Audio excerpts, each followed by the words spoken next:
in regards to the concert, truly extremely ready, truly ready energy-wise, truly ready, applause, very ready, ready. So, chenyezo pategeza muliro, fire, energy, endongo, atenga ne music omumpya tukyaleeta, tugenda basula muno oluyimba olupya sawa yonna, kyetusaba buwagizi, bannamawulire kyenyiza okubajjukiza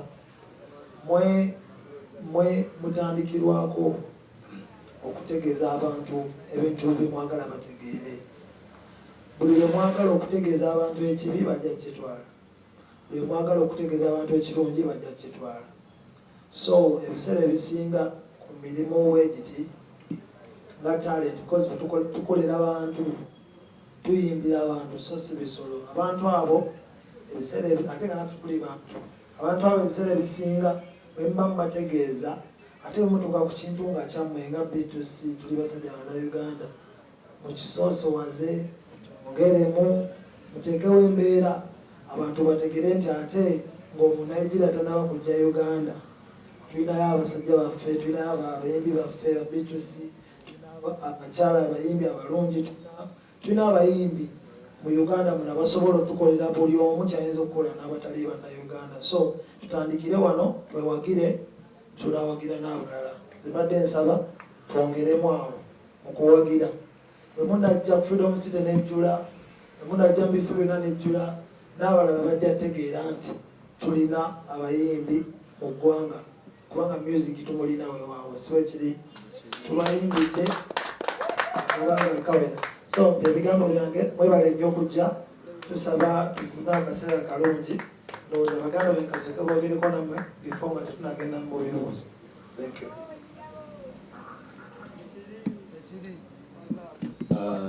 Bale tubaniriza mwenna, amannya gange bampita Bobby Lash okuva mu B2C. Ndi musanyufu nnyo okubalaba ku lunaku olwaleero, kubanga waliwo oyinza okuba nga wayise waliwo abatasobodde, si nti lwakuba babadde tebasobola kujja naye waliwo ebibakwasaganyiza. Naye tuli basanyufu nnyo okulaba ku bannamawulire, basponsa baffe bonna bane tubeeyanza Baluna Promotions, ne ttiimu ya B2C, Bakomyewo, Jumia, Levels, Maestro, Bell, big up on yourself, Kabwirawo, mwebale nnyo, mwebale kutukiririzaamu. We don't take it for granted. Olunaku lwakya ne tugamba tugenda teekawo konsati yaffe za 19.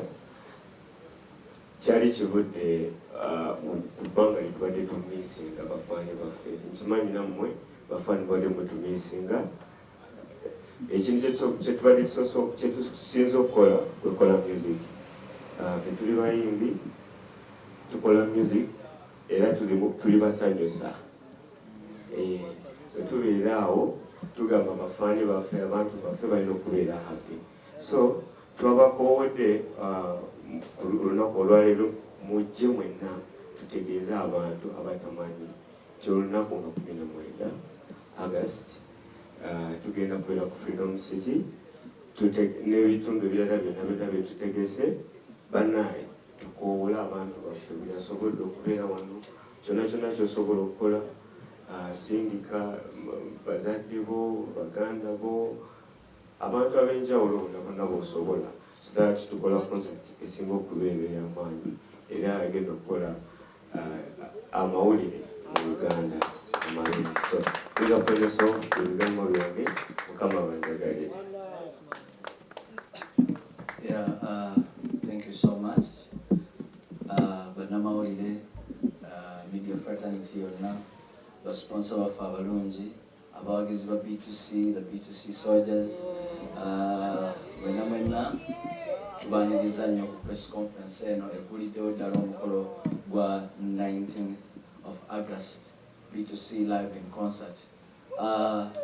Concert yaffe yasemba yaliwo mu 2018, era nga concert eyo kyali kigula luggi oba ekijjako lufu ku maaso. Concert eno eddako yakusimba musingi omusingi gwogenda okuba nti kati B2C ddala yeno B2C. So we are promising you the best of B2C that day. Olunaku olwo tugenda kukola ebintu bingi nnyo by'otannalaba by the way mu concert nalina wano e Uganda. Ebigambo ebisinga baganda bange babyogedde, so kijja kuba repetition okuba nga mbiddamu naye nga tweyanziza nnyo bannamawulire mwena with due respect mwena tubaagala nnyo, basponsor baffe mwena tubaagala nnyo, Mukama batwere omukisa. Thank you so much. Any questions?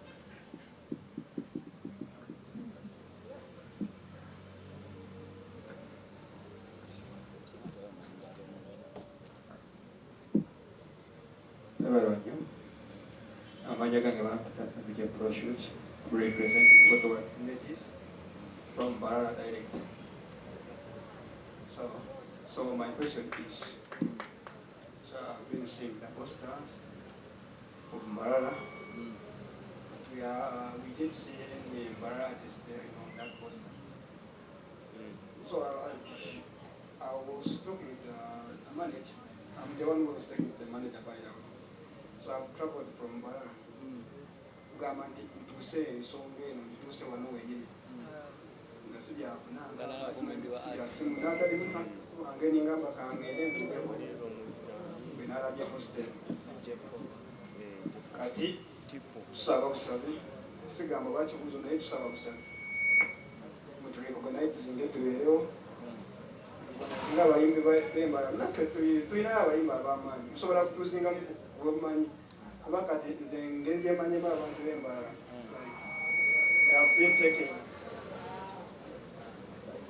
been taking pics. Allow me, Mr. MC, to hand back to you such that you can take over there. Thank you. So, tweyanziza. Nsaba ku representative wa Vision Group, Omwami Simon Omunene.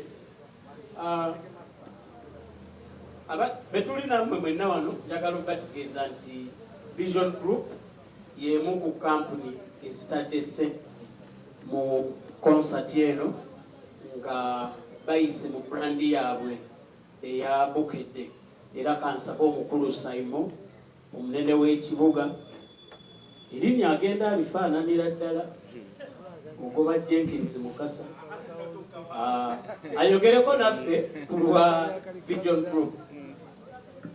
Yanziza nnyo Jenkins tompayiriza sinnatuukayo. Jenkins alina obulwadde babuyita binemia buva ku kulya bijjanjalo. Anyway, away from that, basebo ne bannyabo bannamawulire bannange mbaaniriza wano olwaleero ndi wano nga promotions officer owa Bukedde. Emyaka egisukka mu 10 abantu batuwagidde, abantu bawagidde Bukedde era tukyali namba emu. Ebimu ku bitufudde namba emu kwesiba ku bitone ng'ebyaba B2C. Tumaze emyaka egisukka mu 2 nga batusibye. Tetusobola kugamba nti baatutadde ate tuva twazaala. Oboolaba Bukedde TV, Bukedde Fama, Bukedde olupapula twakuta amaanyi gaffe ne tugamba tugenda kugateeka ku baana balenzi aba B2C twongere okuba nga tubasajjakula. Ekateeka eyo tugenda kugaba tickets brands zaffe. Tugenda kweyongera okuba nga tukwatagana ne ba B2C mu nsonga zonna ba B2C kino kye tujja okukola. Keji yaffe naye esukka mu bukadde 35 betwabaddemu nga baganda baffe abakadde.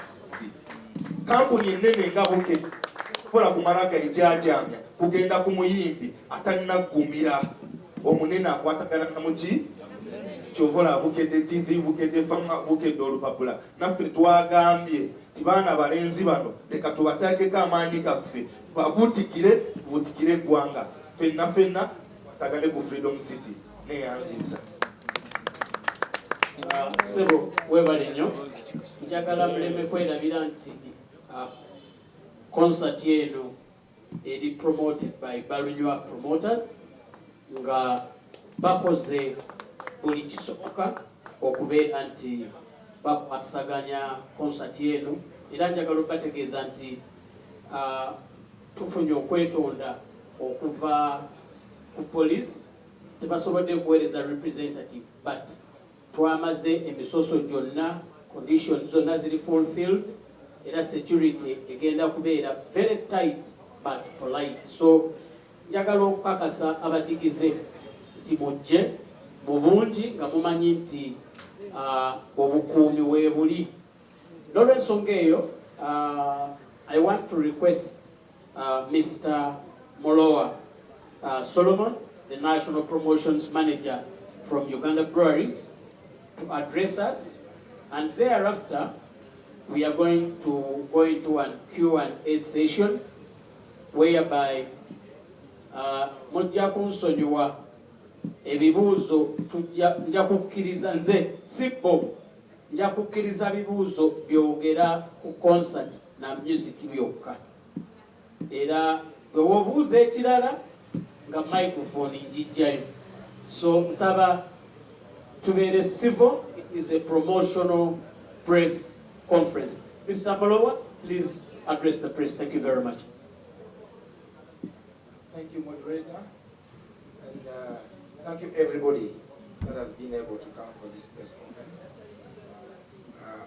First of all, I appreciate all the media houses that have come through to spend a little time with us. I also appreciate B2C, a very talented group of young men who have changed the music industry. It became very easy for us as a brand Bell to come on board and be the main sponsor for this show, especially when promoter Balunya consulted us. Why? Somebody may ask. It's because if you look at the heritage of Bell, since 1950, when Bell, the first beer to be brewed in Uganda, came into existence, it has brought a lot of enjoyment into people's society and the hearts, especially in the entertainment industry. The same thing B2C has done. The enjoyment wherever they are. They are a very disciplined group. I've never had them into fracases or situations of negativity. So the same kind of vibe where you bring happiness and enjoyment is what Bell stands for. We'll take this journey with them from 19th of August at Freedom City. We'll go through to Jinja. We'll come back to Luwero. Luwero Mutulinde Tuja. Then from Luwero, we'll take a break. And the following weekend, 26th, we'll be in Lukaya. Then we'll go to Mbarara Ajip Hotel, and we'll wind down this in Kalisizo. I'm very happy to tell you people that this is just a process of the journey. Bell will always stand with entertainment, and B2C will continue standing with you whenever there is an opportunity for us to partner you. I'm not good in Luganda, but I will say something. And this is because this man here knows English, but every time he calls me, I go Luganda. But now I'm Luganda and Luganda. Shebade Nambanga. Thank you for the board. To concentrate on our B2C. Buka, by Talanta. Talanta Nenyo. Era Gabriel. TV, radio, mauli, remote, yatugamba, empola enjoyment. Katugasaganya, Talanta Nunjeno, Buka B2C. Tuagala kubaletera empola enjoyment. Ne Bell, B2C. Na 19 Agosto tugenda kubeera ku Freedom City. Kuva awo tugere Jinja, 21 Luwero, 26 tujja kubeera Lukaya, Lukaya muteeke n'enkoko, empola enjoyment ne Bell. Kuva awo tugende Mbarara, olugendo tujja kumaliriza Kalisizo. Ngana bagambye mu Luzungu, Bell eyimiridde okunachalinga simanyi bagamba Luzungu Talanta okulakulanya Talanta. Tugenda kuyimirira ne B2C ne Balunya Promotions na abapromoters abalala okulaba nti eno concert egende bulungi neyanza tweyanzenge. Okay, thank you very much. I'm going to give these guys the microphone, and yes, you can fire your questions. Buli omu asobola okubuuza mu lulimi lw'ayagala naye nga leero tugenda kwogera ku concert na music. Ebirala tujja kufunayo ate nabyo time yabyo.